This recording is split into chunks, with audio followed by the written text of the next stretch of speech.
I've always been profitable every single month, no matter what. Even more advanced traders, I think, miss a lot of things, and having a good group of like, 100, 200, 300 people, like they'll find shit that you won't see because like no matter how good your FNF is, you're bound to miss some things. Yo, what is good, everyone? Welcome back to episode 4. Today we got an amazing episode with Cooker, hearing about his story in crypto and what it takes to build something as big as Pastel Alpha. Shout out to Pastel Alpha. They actually gave me a referral code for today's video. So if y'all go to their new website at joinpastel.com, connect your Discord and put code Fwasty in, that would be insane. Thank you. That would be amazing. I appreciate every single one of you. Thank you guys for all the support, especially now that we're on YouTube as well. So I hope y'all enjoy the video. So we'll start it nice and easy. So when and how did you personally start in crypto? I started in 2016, 2017-ish. I graduated out of college. My friend was like, the friend I met at my first job, they're like, oh, you ever heard of like this ETH thing? And I was like, no, never heard of it. And it was like, oh, this is like this blockchain stuff. It's really cool tech. I came out of school as a software engineer, so I was always like interested in new tech. He was like, yeah, my brother just like recently retired off of it. And at that time, ETH was like $50. Oh. And I was like, retired? What you mean retired? And he's like, yeah, he had a bunch of this from like, like I think it was like $1 or something. And he's like, he just bought a house in LA and shit. And I was like, let me check this out. And then we kind of like just bought it incrementally, like every week with our paycheck, watched it go from like $50 to $1,000 within like a couple months. Dang. That's pretty much how I got started. Awesome. So speaking of that, because I've seen you talk about it before, so you did have a nice job and career before crypto, correct? I mean, it depends on what you mean by like nice, but like, yeah, I mean, it was cushiony. I mean, like at the time when I graduated, software engineering was like the go-to, major and shit. And I didn't really have any other option besides like going to college and getting the 9-to-5. So yeah, I mean, I had a decent career going, but I never exactly like enjoyed it. Like I'm not the best programmer out there. I only kind of did it because like I knew that's like what paid. Yeah. So was that when you made the switch, when you figured out what ETH was, when you went full time into crypto? I didn't go full time until last year. Oh, nice. Okay. So can you kind of describe that then? I mean, I always had like a decent amount of money where I could kind of like quit and go full time, but the whole concept and like, I guess the mental barrier, I never actually quit. So I kind of held on to the job until like I couldn't anymore. In the summer of 2024, I got laid off just because like, I think things in general for like macro and software engineering field, it was getting like very saturated and they were getting rid of like a lot of engineers left and right in every company. So eventually I got laid off in the middle of the year. I kind of anticipated it, but I didn't expect it to be in the middle of the year because like normally layoffs happen like towards the end or beginning of a new year. But that kind of caught me off surprise, but I'm kind of glad not be doing that anymore because I hated corporate like culture in general. Yeah, I kind of held on to it for like as long as I could. Yeah, so it was almost like being forced to be full-time at that point now. Yeah, I knew, like I prepped myself like 2 years prior, like, oh, layoffs happen again, I'll probably be next on the chopping block. It didn't happen the year I anticipated it, but then like the next year it kind of happened, so I was like, okay. I was kind of ready for it, but yeah, I mean, like I'm glad it kind of like forced me out of like that kind of dynamic. So when along your crypto journey did you get the idea to start Pastel? Around like the whole NFT cycle, or a good amount of it, in the beginning when like G's were probably like one ETH or so. I was still like doing sneaker flipping back then, but it was kind of like dying out. And every weekend we had like this group of friends that we were like, kind of like now, like, how like FNFs have VCs and everything. We used to like have VCs for like sneaker drops. And then eventually we were like grinding out NFTs, like flipping them, botting them. We were just like all sharing information. So we still have this like Discord, which is no longer active, but we had like channels for like, oh, what was like the cook of the day? What was the method to like, do the best on like a certain drop and how much did we flip it for, et cetera, right? And then eventually it was just like 3 of us left because like everyone else, the NFT market was like dying and everyone's kind of like left and they made their bread, and we were like, okay, we're kind of like sharing this information with like nobody at this point. So 3 of us were like, why don't we just like start a group? We can like keep it small and then eventually like make it paid or like do an NFT mint. And that's kind of like where the idea was like, there was a couple of us that were like still grinding, still like looking to make plays, and we were like, why not we just like share with like a bunch of people outside of just our friends. Okay, that's sick.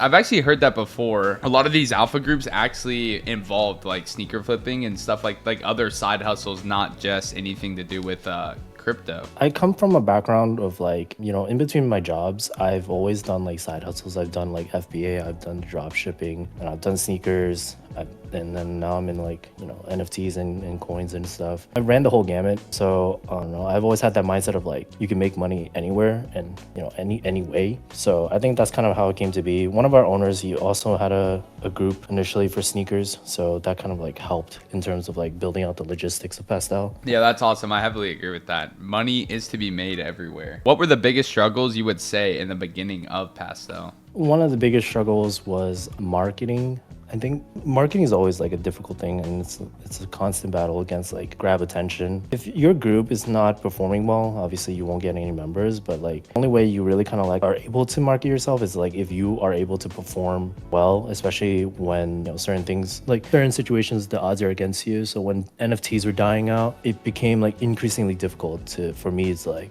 one, you know, show my own success, but also be able to market it as a like group profitable event, you know?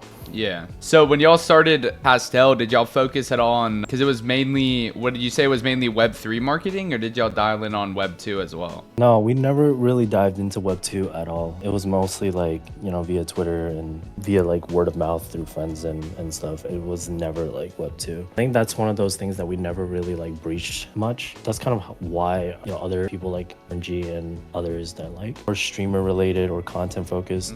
The Web2 portion is definitely like a different crowd, but it's certainly very good for marketing and very helpful. For sure, man. So if you were a brand new trader and you had access to Pastel, how would you operate or go about the server? I've always said like in Pastel, we have more than just like one channel for coins. Obviously, you know, some people want to solely focus on that. I would always encourage people to like take advantage of the NFT portions, whitelist portions. Obviously have like notifications for degens and stuff, but you know, we have bets, we have perps. We're not really too focused on perps nowadays, but no matter like what the meta, NFTs, coins, whitelists, seed rounds, anything like that, we'll always shift focus where it needs to be. I think like for new traders, I think it's just good to like focus on a couple channels, you know, chat, our best chat, degen channel. That in itself for beginners is relatively good. Moving on to more of your personal journey. So how long would you say it took you to become profitable while trading meme coins specifically? Meme coins specifically, I was always profitable because I mean, shifting from NFTs, I've always had the mentality of like, I want to be profitable month to month. You know, just from that, I've never had like, I've always put myself in a position where I think at the very least, I don't think I've ever had break-even months, but like I've always been profitable every single month, no matter what. Dang, bro, it's him. I tried my best to like keep the risk and the downside to a minimal, and I think it's a lot of like calculated bets. But whether when I was starting like, oh, you know, first month net plus 3K or something, and then the next month like net 5K, and then the next month like net 1K, no matter what, you know, even if it's like $100, try not to like lose month to month. Yeah, that's actually a great take. So when it comes to your job or relating to crypto, at what point, or if at all, did you tell anyone in your real life what you were doing? No, not really. Most of my friends and everyone around me kind of knew I was a software engineer and, you know, had a normal job. I'm not really one to talk about money. Even in like group settings, you meet some people. I don't really talk about crypto. I don't find it to be that interesting of a topic unless like we're talking, you know, in the deeper sense. I don't really ever talk about like, you know, money kind of things. It's very shallow conversations. I think I was more talking about like family, if that makes sense, like trying to explain what exactly you're making money from. My sibling, sir, we were in ETH together early on, so she kind of like understands what I do. But my parents, I don't really talk about that stuff with my parents. First generation immigrant, that kind of stuff, like they don't care. It's way beyond them. Okay. You know, so I don't really talk about that stuff. My parents are kind of like more focused on like health and stuff. That's all they care about. Then like I could be dirt poor and they would never care. Yeah, that's really good then. That's actually W parents, bro.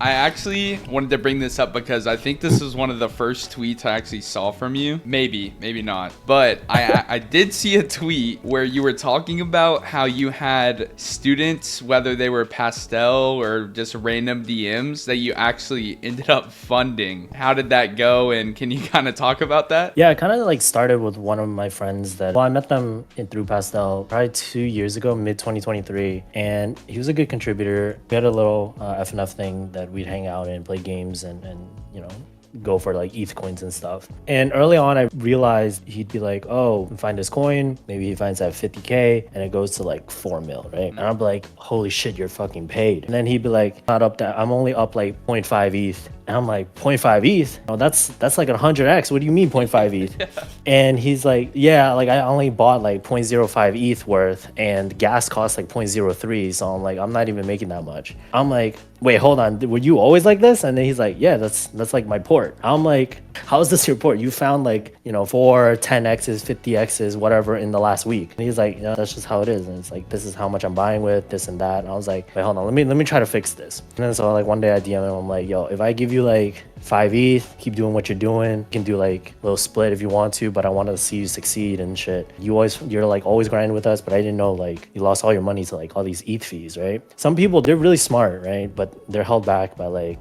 how much money they have or like how much the money and risk they can take. I was like, if you lose this, whatever, man. It's on me. Give it a shot, see what you can do, right? So that's one of my good friends now. He did really well. I don't remember how long or how much he's taken it, but like I'm glad to see like over the months he's hit his first like 6 figs, continue to climb from there. It's like one of those things where you like take a chance on someone, right? Yeah. And since then I've had a lot of DMs that were like, I think I understand the game now. I've been tracking like this person, this is a good thing, and I think I wrote in the post like only like 2 people were ever profitable. I don't mind like here and there trying to take a chance on someone if I feel like, there's something there. Build up the people around you because obviously like, these people, they support me in one way or another. And I think it's always good to give back. 100%, bro. That's way more of a W than I thought because not knowing, viewing the tweet, I thought it was like random, like completely you had no idea who they were DMing you. Some people obviously like I've never heard of them, right? Like I don't know who they are. They don't have like Twitter presence, this and that. But they'll like put themselves out there like, oh, they'll send me, this coin. They'll be like, this is the thesis. I saw XYZ buy it. I'm just showing you it at 100K. This is where I think it could go. Sometimes they're right and sometimes they're wrong. And they'll do like, there was this person, they sent me like 20 contracts a day. And I was like, okay, you're getting somewhere. You're at least finding the good stuff. Granted, he didn't have the discipline. When I gave him the money, he didn't have the discipline to kind of like trade it all the way through and they eventually lost it. But like, at the end of the day, at least they tried, right? Yeah. Always build up the people around you for sure. I think that's huge. How did you come up with the name Cooker? I didn't come up with the name. When I got into sneakers, there's this bot that you can only purchase through like a Discord binded account. And when I first got the bot, it was like binded to this account called Cooker. And I was like, I didn't have a Discord presence then. And so like that was my first experience with having Discord. And I was like, I'm too lazy to change the name. I'm gonna roll with this. And then when I started like doing really well in sneakers, I started posting success with this bot. People in the staff for that bot were like starting to like recognize me and they just kept using the name. So I was like, fuck it. That's what I'm rolling with. And like I change the name nowadays. Like it's part of the identity, but I found it to be like the most pretentious thing looking back. It's such a pretentious name. Like I don't it's not my thing. I mean, you're Cooker, bro. I just have it now. It's part of the identity. So when it comes to, in your opinion, or how you go about handling crypto funds, right? How do you decide what percent or how you go about liquidating and having money in your bank from crypto? I mean, obviously it's like different for everyone, risk wise and how much they need year to year. Generally speaking, I would say, obviously you need enough for taxes. Taxes are a big one. Unless you live wherever like Dubai or some shit, then that's not relevant. But I would say like you want to always have that plus like a couple years leeway of like expenses and how much you plan to spend a year. If you can afford that. So like if your yearly spend is like 50 to 75K, 3-4 years plus another year for like emergencies, I think that's a good portion to always liquidate, in my opinion. I'm never in the sector of financial advice, but that's kind of like how I would say, from my experience, most people go about it. Yeah, for sure. What about stabling? Personally, I don't stable like that. I know a lot of people try to like, when there's uncertainty, they like to stable and then like rebuy back in. I found myself, especially throughout the years, I'm kind of like unable to fully predict the markets. The amount, if I ever stable, is usually it's going to be off ramped. And so, or like leverage trading, but like I generally don't like to like, take a good amount of SOL, stable it, and then unstable it, just trying to time the markets. I just don't think it's worth it. Is that more common than people think? I think people try to stable more than they should. So people are like in shock every time I say like, quote unquote, I don't stable. Yeah, I got you. When it comes to trading, how important do you believe having an alpha group is? In terms of trading, I don't think like everyone needs an alpha group. I do think it's very helpful if you're starting out. Just not only does it help you like with confluence and, certain like advice and direction, but that's kind of like like the general sense, but I think like alpha groups, what alpha groups should be is like, it's just more than just like trading, right? It should be any kind of profitable sectors in crypto, because like you can always pick up extra, extra liquidity here and there, and then use those kind of profits to fund a lot of your trading, to take like higher risks. But even more advanced traders, I think, miss a lot of things, and having a good group of like 100, 200, 300 people, like they'll find shit that you won't see, because like no matter how good your FNF is, you're bound to miss some things. And I've attributed a lot of my success and a lot of like gains to like the shit people find faster than I do, just from the community. So I think like in that sense it's really good. Even if it's really important, even if like you're very advanced traders and you know what to do cycle to cycle, always think it's like it's very valuable to have a group out there. It doesn't have to be Pastel, it doesn't have to be like whatever floats your boat. It's always good to like have more information. For sure. And then do you have any words of advice to anyone that could be watching that is thinking or trying to start making money themselves online? I get asked the question of like, how much money do you need to start? Like, should I start with like 2 SOL, 3 SOL? Do you think I could grind my way up there? Most people who ask this question are quite impatient, and especially with markets that are not favorable like the current one, where it's like very PvP and stuff,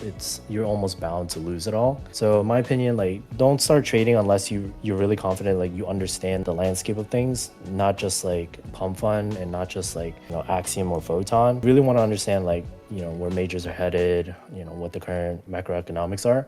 And then before then, like, really understand like that you could lose more than you make money. When you work with people in a community, like definitely don't overtrade, don't take as many positions as, because like, especially in alpha groups, like you'll see that people are like shilling anything and be like, oh, this is good narrative, this is a good narrative. But when in reality, like everyone's just fighting for very little liquidity. So my advice to people is just like be very patient with entering the space, and be very patient with like your trades. I've had friends that are like, oh, I just started, like teach me the ropes and shit. And I'm like, all right, bet, like here, like join Pastel, just observe for like 3 days, and be like, all right, bet. And then like by the end of the day, they're like, yo, I'm down 20 SOL.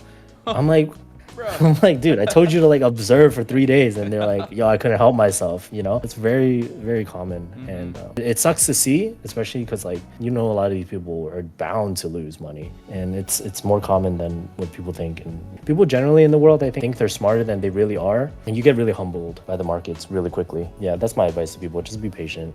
Being patient is so underrated. Awesome, man. That was sick. That flowed really well.